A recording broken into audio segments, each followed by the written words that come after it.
પણ શિયાળે સોરઠ ભલો અને ઉનાળે ભલી ગુજરાત. આ તો વરહે તો વાગડ ભલો પણ અમાણો કચ્છડો બારેય માસ. જય હિન્દ દોસ્તો, હું છું આપનો દોસ્ત લોક સાહિત્યકાર આઝાદ. આ દ્રશ્ય તમે જોઈ રહ્યા છો ને ભાઈ, આ હા, રોલ્સ રોયસ ગાડીઓ ભાઈ. આ તો એમ કહેવાય કે જૂના જમાનાની ગાડી છે. તમે જુઓ તો ખરા.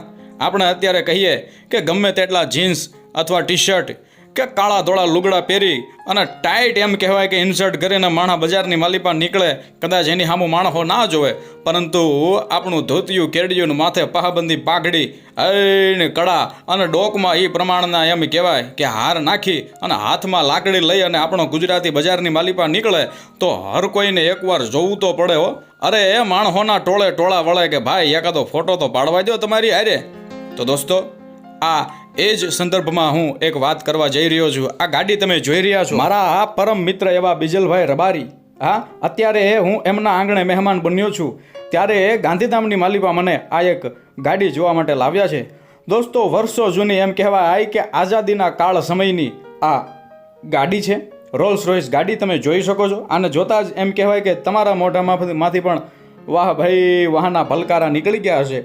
દોસ્તો, રાજા મહારાજાઓ, શેઠ, સાહુકાર અને શ્રીમંત લોકો આવી જાહો જલાલી જ્યારે એમની હતી ત્યારે આવી ગાડીઓ વાપરતા. આજે આવી ગાડીઓ જોઈએ તો આપણને પણ આનંદ ભયો થઈ જાય ભાઈ. આપણે આને જોતા જ બે ઘડી એમ થાય કે ભાઈ આની અંદર બેઠા હોય તો આપણો માભો પડે હો.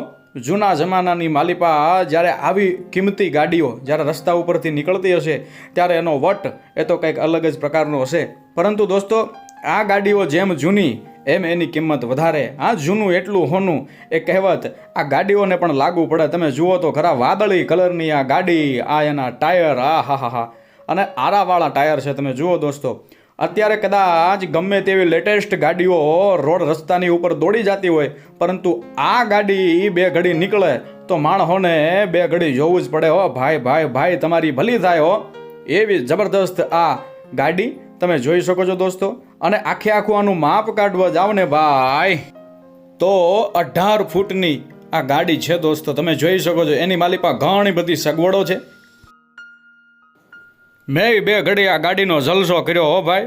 હા, જાણે એમ લાગે કે રાજા મહારાજાઓ બજારની માલિપા આજ નગર ચર્ચાએ નીકળ્યા હોય. ગાડીની પાછળ આ ડિક્કી તમે જોઈ શકો છો, જેમાં આપણે ઘણો બધો સામાન રાખી શકીએ. આપણે એટલે કે જેમની ગાડી હોય ભાઈ એ આ ઘણો બધો સામાન રાખી શકે.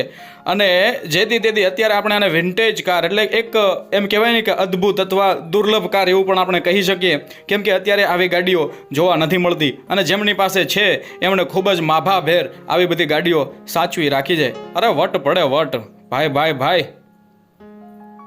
ગાંધીધામની માલિપા મારા પરમ મિત્ર એવા બિજલભાઈ રબારી મને આ ગાડી જોવા માટે લાવ્યા છે.